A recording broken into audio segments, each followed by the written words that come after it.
Hi everyone. आज के video में देखेंगे साइकोलॉजी का टॉप 50 मोस्ट इम्पोर्टेंट क्वेश्चन जो आपके आने वाले एग्जाम के लिए काफ़ी ज़्यादा इम्पोर्टेंट हो सकता है। तो चलिए शुरू करते हैं आज का पहला क्वेश्चन। लेकिन उससे पहले अगर आप बीपीएससी स्टेट या झारखंड लेडीज सुपरवाइजर की तैयारी कर रहे हो तो आपके सिलेबस के अकॉर्डिंग आपको 2000 से ज़्यादा टॉपिक वाइज क्वेश्चन आंसर दिया जा रहा है। साथ में मोस्ट इम्पोर्टेंट क्लास 11-12 का NCERT chapter wise question answer और मोस्ट इंपॉर्टेंट प्रैक्टिस सेट जिससे आप अटेम्प्ट करके अपने स्कोर को जा सकते हो, कितना स्कोर कर पा रहे हो। ये सब कुछ मिलेगा सिर्फ 300 रुपीज़ के अंदर। साथ में आपको प्रॉपर गाइड भी किया जाएगा। कोई भी डाउट होता है आप मुझसे बात कर सकते हो। लेने के लिए आप मुझे इस नंबर पे व्हाट्सअप कर सकते हैं अगर आप अपने फ्यूचर को लेकर सीरियस हैं तो चलिए शुरू करते हैं आज का पहला क्वेश्चन। पहला क्वेश्चन है, गां के उत्तेजना के अनुपस्थिति में होने वाले स्मृति अनुभव को क्या कहते हैं? क्या उसे हम विभ्रम कहते हैं, मति भ्रम कहते हैं, संभ्रम कहते हैं या ऑप्शन डी है भ्रम कहते हैं?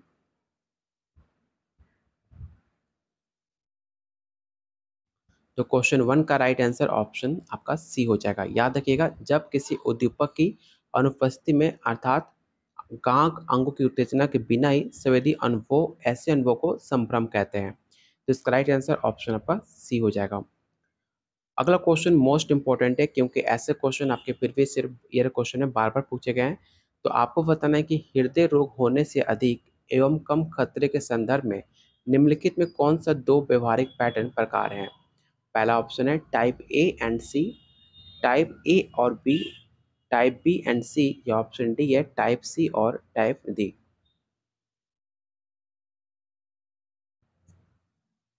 अगर आपसे क्वेश्चन में पूछा गया हृदय रोग का खतरा को लेकर तो याद रखिएगा, जितने भी आपके टाइप ए व्यक्ति वाले रोग होते हैं, टाइप ए और टाइप बी व्यक्ति वाले रोग को हमेशा आपको हृदय रोग के खतरा काफ़ी ज़्यादा कम होता है। ठीक है, जो कि राइट आंसर होगा option A.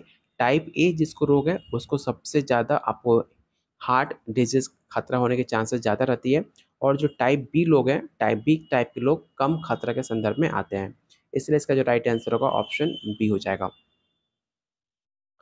Question number third है, एक समूह के लोगों में प्राप्तांकों के चरित्रात्मकता के प्रचार माप क्या कहलाता है?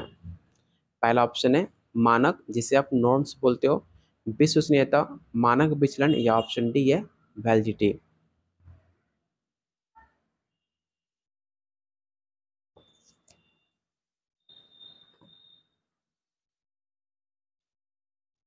तो क्वेश्चन थर्ड का जो राइट आंसर होगा ऑप्शन आपका सी हो जाएगा।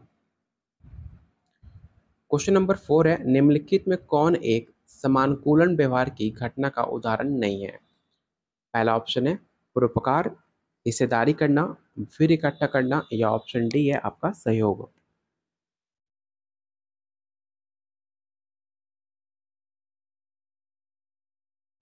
तो क्वेश्चन फोर का राइट आंसर होगा ऑप्शन सी, क्योंकि आपसे क्वेश्चन में नहीं पूछा गया था। तो फिर इकट्ठा करना समानुकूलन व्यवहार की उदाहरण नहीं माना जाता, जो कि राइट आंसर होगा option C. Question number five है, किस सिद्धांति ने यह परिकल्पना की कि बच्चों में भाषा सीखने की क्षमता जन्मजात होती है? आपने सीटेट स्टेट और बीएड में पढ़ा होगा एल ए डी के बारे में, जो कि नॉन चॉम्स की बात करते हैं आपके बच्चों की भाषा को लेकर कि उनकी जो जन्मजात क्षमता होती है, ऐसा उन्होंने स्टेटमेंट दिया था, जो कि राइट आंसर होगा ऑप्शन आपका ए। क्वेश्चन नंबर सिक्स है, निम्नलिखित में कौन गेस्टाल्ट का नियम नहीं है? पहला ऑप्शन है निकटता का नियम, समीपता का नियम, अच्छे चित्र का नियम या ऑप्शन डी है विरोधी प्रक्रिया का नियम। ध्यान से क्वेश्चन रीड कीजिएगा कि यहाँ पे आपसे नहीं पूछा गया है। जब भी आपसे क्वेश्चन में ना पूछे उसके पहले आप इसे अंडरलाइन कर दिया करो, जिसका आपका फोकस बने रहे क्वेश्चन में आपसे नहीं पूछा गया है। तो क्वेश्चन नंबर सिक्स का राइट आंसर होगा ऑप्शन डी। अगला क्वेश्चन है, निम्नलिखित में कौन पियाजे के संज्ञानात्मक विकास का चरण नहीं है? तो काफ़ी आसान क्वेश्चन है, इसका ऑप्शन पहले देख लेते हैं। पहला ऑप्शन है formal operation, pre operational, sensory motor और लॉजिकल ऑपरेशनल। तो आपने सीटेट में आपने बीएड में पढ़ते आया होगा कि जिन पियाजे का चार स्टेज था। पहला था आपका सेंसरी मोटर, दूसरा है आपका प्री ऑपरेशनल, थर्ड है आपका कंक्रीट ऑपरेशनल, ठीक है, जो कि इस ऑप्शन में आपको नहीं दिया गया है। चौथा है आपका फॉर्मल ऑपरेशनल, जो कि ऑप्शन डी है लॉजिकल ऑपरेशनल आपका राइट आंसर हो जाएगा क्योंकि आपसे नहीं पूछा गया था। तो ऑप्शन इसका डी राइट आंसर होगा। यहाँ भी देख सकते हैं, मैंने ऑलरेडी आपको बताया हुआ सेंसरी मोटर का जो टाइम पीरियड होता है 0 से 2 वर्ष होता है, प्री ऑपरेशनल का 2 से 7, कंक्रीट का 7 से 11 और अमूर्त का 11 से 15, कहीं कहीं पे आपको 17 भी देखने को मिलेगा। क्वेश्चन नंबर 8, आप ध्यान से क्वेश्चन को रीड करना। आपसे पूछा जा रहा है, एक महिला अपने कार्यस्थल पर उत्तेजक कपड़े पहनती है, नाटकीय दिखावा करती है, ध्यान खींचती है और छोटी छोटी बातों पर अनावश्यक रूप से भड़क जाती है। वो लगातार किस प्रकार के लक्षणों का रिप्रेजेंट कर रही है, आपको ये बताना है। आप सारे ऑप्शन को पहले ध्यान से देखो। पहला ऑप्शन है आत्मकादी व्यक्तित्व, असामाजिक व्यक्तित्व, सीमांत व्यक्तित्व, या ऑप्शन डी है मनोविताली व्यक्तित्व। तो आपको बताना है कि जो महिला जो कार्य कर रही है वो किस प्रकार के लक्षणों को रिप्रेजेंट कर रही है, आपको ये बताना है। और इस क्वेश्चन को आप जरूर याद रखना, आपके एग्जाम के लिए काफ़ी ज़्यादा इंपॉर्टेंट हो सकता है। तो क्वेश्चन नंबर 8 का राइट आंसर होगा ऑप्शन ए। क्वेश्चन नंबर 9 है, निम्नलिखित में कौन मनोविकलता का प्रमुख लक्षण नहीं है। ध्यान से क्वेश्चन में देखना, आपसे यहाँ पर नहीं पूछा गया है। पहला ऑप्शन है संभ्रम, विभ्रम, आत्मवर्ता, या ऑप्शन डी है हाथ धुलना। सिजोफ्रेनिया को लेकर मैंने कई बार अपने प्रैक्टिस सेट में क्वेश्चन को शामिल किया, क्योंकि सिजोफ्रेनिया से हमेशा आपके एग्जाम में सवाल पूछे जाते हैं, इसलिए आप क्वेश्चन को ध्यान से आप रीड करना। तो याद रखना, जो हैंड वॉशिंग है, हाथ धोना, एक तरह का मनोविकलता एक लक्षण नहीं है, मतलब सिजोफ्रेनिया का लक्षण काउंट नहीं किया जाता। हाथ धोना एक ओसीडी का लक्षण है, जिसे एक मनोविकार लक्षण नहीं माना जाता, इसे ओसीडी लक्षण माना जाता है, जो कि राइट आंसर हो जाएगा ऑप्शन डी। अगला क्वेश्चन है, मान लीजिए कि आप ये जानने के लिए जो परीक्षण अपने विद्यार्थियों को उच्च गणित की कक्षा में जाने के लिए बनाया है, वो लगातार एक स्तर पर नाम दे रहा है, और आपको निम्नलिखित में कौन सा परीक्षण करना पड़ेगा। पहला ऑप्शन है नॉर्म्स, वैधता, मानकीकरण, या ऑप्शन डी है विश्वसनीयता।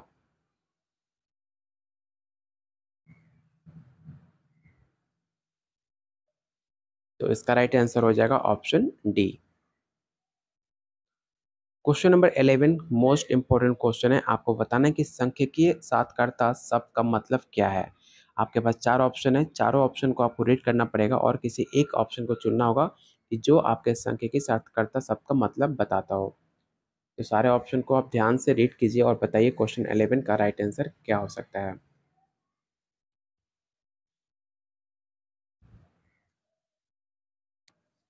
तो क्वेश्चन 11 का राइट आंसर होगा ऑप्शन सी।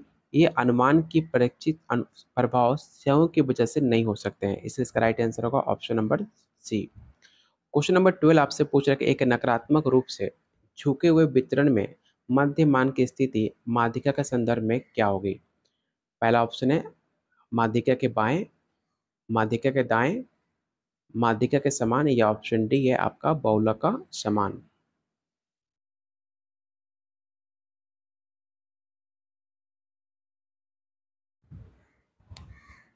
तो क्वेश्चन नंबर 12 का राइट आंसर हो जाएगा option A left of the median. अगला क्वेश्चन है, सांख्यिकी में अधिकतम और न्यूनतम प्राप्तांकों के बीच अंतर को क्या कहते हैं। क्या उसे हम रेंज कहते हैं, क्या उसे हम फ्रिक्वेंसी कहते हैं, या ऑप्शन नंबर सी है क्लास इंटरवल, या ऑप्शन डी है साइज ऑफ क्लास इंटरवल। तो याद रखिएगा, सांख्यिकी और अधिकतम और न्यूनतम प्राप्तों के अंतर को हम कहते हैं रेंज। ठीक है, तो ऑप्शन इसका ए राइट आंसर होगा। एक अपरिपक्व अथवा पक्षपाती नकारात्मक राय को क्या जाना जाता है। क्रोध नाम से, पक्ष के नाम से, पूर्वग्रह, या ऑप्शन डी है रूढ़िवादिता।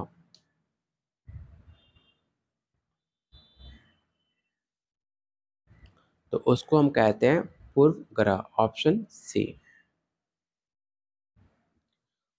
क्वेश्चन नंबर 15, एक व्यक्ति जो 10 साल की अवस्था में गंभीर अपराध करता है उसे हम क्या कहेंगे। बाल अपराध, अपराधी, असामाजिक बच्चा, या ऑप्शन डी है मानसिक विक्षिप्त। ये क्वेश्चन काफ़ी आसान है। अगर 18 साल से आपकी उम्र कम है, अगर कोई आप अपराध कर देते हो तो आप बाल अपराध के अंतर्गत आओगे। तो ऑप्शन इसका ए राइट आंसर होगा। क्वेश्चन नंबर 16 है, बुद्धि का इंटेलिजेंस सिद्धांत किसके द्वारा दिया गया स्ट्रक्चर थ्योरी किसके द्वारा दिया गया आपको ये बताना है। जी थॉमसन के द्वारा, जेपी गिलफर्ड, थर्स्टन या ऑप्शन डी है स्किनर। मैंने ऑलरेडी प्रैक्टिस सेट में आपको कई बार बताया है, तो आप इसका आसानी से आंसर दे सकते हो।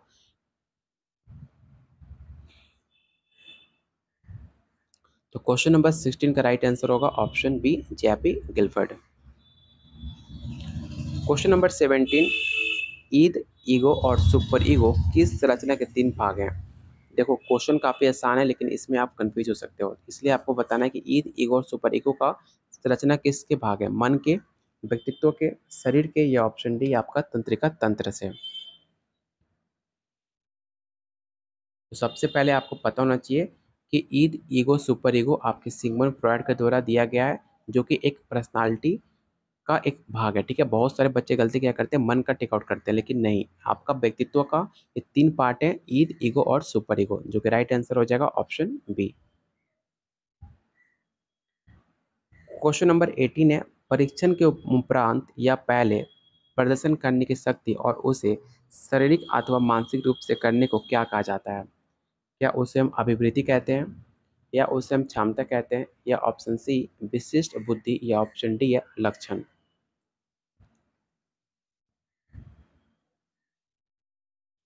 तो इसका राइट आंसर होगा option A aptitude. Question number 19 है, एक स्थैतिक जगह पर गति के प्रत्यक्षण को नहीं कहा जा सकता। पहला ऑप्शन है संभ्रम, फाई घटना, आभासी गति, या ऑप्शन डी है स्ट्राबोस्कोपिक गति।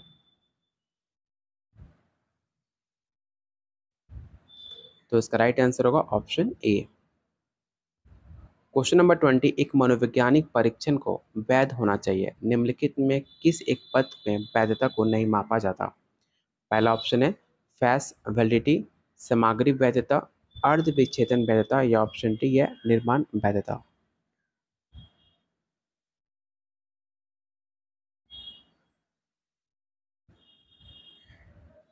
तो क्वेश्चन 20 का राइट आंसर हो जाएगा option C split half validity, option C. संवेग लब्धि का संप्रत्यय किसने दिया? मोस्ट इंपॉर्टेंट क्वेश्चन है, आपको बताना है कि concept of emotional constant was given by Mohsin और राइस, ऑप्शन बी है लॉन्ग और मेहता, या ऑप्शन सी है आपका वाइगट्सकी, या ऑप्शन डी है सैलोवी और मायर। इस क्वेश्चन को आप जरूर याद रखना कि इमोशनल कांस्टेंट किसके द्वारा दिया गया था। तो याद रखिएगा सैलोवी और मायर के द्वारा आपको इमोशनल कांस्टेंट का रूल दिया गया था, उसका प्रतिपादन किया गया था। इस क्वेश्चन को तो आप रट्टा जरूर मान लेना, ऑप्शन डी इसका राइट आंसर होगा। रावेन की प्रगतिशील साक्ष्य परीक्षण क्या है? पहला ऑप्शन है औपशाब्दिक परीक्षण है, सांस्कृतिक मुक्त परीक्षण है, समूह परीक्षण है, या ऑप्शन डी आपका ऑल ऑफ दिस है। तो इसका राइट आंसर हो जाएगा ऑप्शन डी। अगला क्वेश्चन, वेस्लर मापनी पर औसत साधारण मंडित व्यक्तियों का आईक्यू प्रसार कितना होता है? तो याद रखिएगा इसका राइट आंसर होगा ऑप्शन नंबर बी 40 से लेकर 54। इसे आप रट्टा जरूर मान लेना। अगला क्वेश्चन मोस्ट इंपॉर्टेंट है, क्योंकि हावर्ड गार्डनर से हमेशा आपके एग्जाम में 2 से 3 सवाल हमेशा आपको देखने को मिलेगा ही मिलेगा। हावर्ड गार्डनर का बुद्धि सिद्धांत से क्या जाना जाता है? पहला ऑप्शन है प्राथमिक मानसिक क्षमताओं का सिद्धांत, त्रितंत्र सिद्धांत, बहुबुद्धि सिद्धांत, या ऑप्शन डी है two factor theory. Two factor Spearman ने दिया था, थ्योरी ऑफ मल्टीपल इंटेलिजेंस आपके हावर्ड गार्डनर ने दिया था, जो कि राइट आंसर होगा ऑप्शन नंबर सी। इसे आप जरूर याद रखना। कितने बुद्धि के प्रकार बताए थे? तो 9 प्रकार को, कहीं कहीं पे आपको 8 मिलेंगे, कहीं कहीं पे आपको 9 मिलेंगे, इसे भी आप याद रख सकते हो। क्वेश्चन नंबर 25, व्यक्तियों से मिलने पर उनके व्यक्तिगत गुणों के बारे में अनुमान लगाने को क्या कहते हैं? क्या उसे हम सामाजिक संज्ञान कहते हैं, सामाजिक कुलन व्यवहार कहते हैं, छवि निर्माण, या ऑप्शन डी है सामाजिक सरलीकरण कहते हैं?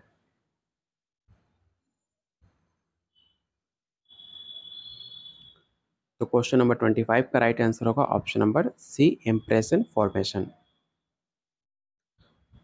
क्वेश्चन नंबर 26, एक व्यक्ति की चेतना में अचानक और अस्थायी उतार चढ़ाव होते हैं, जो कि काफ़ी दर्दनाक अनुभव के रूप में सामने आता है। ये लक्षण किस प्रकार का है? पैनिक डिसऑर्डर आता है, या मनोदशा विकार है, रूपांतरण विकार है, या ऑप्शन डी है असंपन्नता विकार है? अगर किसी भी व्यक्ति में अचानक उसके अंदर उतार-चढ़ाव या अस्थायी रूप से कोई दर्दनाक अनुभव हो, तो उसे हम कहते हैं पैनिक डिसऑर्डर। ऑप्शन इसका ए राइट आंसर होगा। श्रवण प्रक्रिया का प्रारंभिक कदम किसे आप मानते हो? पहला ऑप्शन है अर्थ प्रदान करना, उद्दीपक के प्रति ध्यान, उद्दीपक का ग्रहण या ऑप्शन डी है वाक्यों का दोहराना। जिन्होंने अभी तक वीडियो को लाइक नहीं किया तो प्लीज़ आप लोगों से रिक्वेस्ट है वीडियो को लाइक और शेयर जरूर कर देना। क्वेश्चन 20 नंबर 7 का जो राइट आंसर होगा ऑप्शन बी हो जाएगा, अटेंशन ऑफ स्टिमुलस। ठीक है, ऑप्शन बी। समूह मानक के अनुसार व्यवहार को क्या कहते हैं? अनुपालन, अनुरूपता, आज्ञाकारिता या ऑप्शन डी है सहयोग। तो याद रखना, समूह मानक के अनुसार व्यवहार करने को अनुरूपता के नाम से जानते हैं, जो कि राइट आंसर होगा option B. Question number 29, external प्रतिबल के प्रति व्यक्ति को प्रतिक्रिया क्या कहलाती है? कॉन्फ्लिक्ट, स्ट्रेन, प्रेशर या फ्रस्ट्रेशन। जो भी आपके एक्सटर्नल रिएक्शन होते हैं, एक्सटर्नल प्रतिक्रिया होते हैं, उसे कहते हैं तनाव की वजह से आप रिएक्शन देखने को मिलता है, जो कि राइट आंसर होगा नंबर ऑप्शन बी। तो आज की वीडियो में टोटल आपके 29 क्वेश्चन थे। उम्मीद करता हूँ आपको वीडियो पसंद आई होगी, क्योंकि जितने भी क्वेश्चन मैंने आज की वीडियो में आपको कराए हुए हैं, ये सारे क्वेश्चन काफ़ी मोस्ट इंपॉर्टेंट है आपके आने वाले एग्जाम के लिए। और जो मैं आपको अभी क्वेश्चन प्रैक्टिस करा रहा हूँ, ये सब कुछ आपको मिलेगा प्रैक्टिस सेट के अंदर। ठीक है, इसके अंदर आपको पूरा व्याख्या सहित आपको क्वेश्चन आंसर जिसे पढ़ के सारे डाउट आपको क्लियर हो जाएंगे। साथ में आपको एनसीईआरटी क्लास 11-12 का चैप्टर वाइज क्वेश्चन आंसर और आपको 2000 से ज़्यादा टॉपिक वाइज क्वेश्चन आंसर, ऐसे टॉपिक जो आपके सिलेबस में मेंशन है और ऐसे टॉपिक्स जो आपके एग्जाम में बार बार जिस टॉपिक से क्वेश्चन पूछे जाते हैं, वो सारे टॉपिक्स आपको मिल जाएंगे। ये सब कुछ मिलेगा सिर्फ 300 रुपीज़ के अंदर। तो लेने के लिए आप मुझे इस नंबर पर व्हाट्सअप कर सकते हैं। बाकी गाइडलाइंस आपको, बाकी डिटेल्स आपको इस नंबर पर शेयर कर दिया जाएगा अगर आप फ्यूचर को लेकर सीरियस हो तो। तो मिलते हैं बहुत जल्द अगले वीडियो में, तब तक के लिए वीडियो को लाइक और शेयर जरूर करना और टेलीग्राम ग्रुप को ज्वाइन करना बिल्कुल मत भूलना, जिसका लिंक मैंने डिस्क्रिप्शन बॉक्स और कमेंट बॉक्स में पिन कर रखा हुआ है। जितने भी आपका अपडेट न्यूज़ होते हैं, सारे पोस्ट अब टेलीग्राम में पेस्ट कर दिया जाता है, तो टेलीग्राम ग्रुप को जरूर ज्वाइन कर लेना।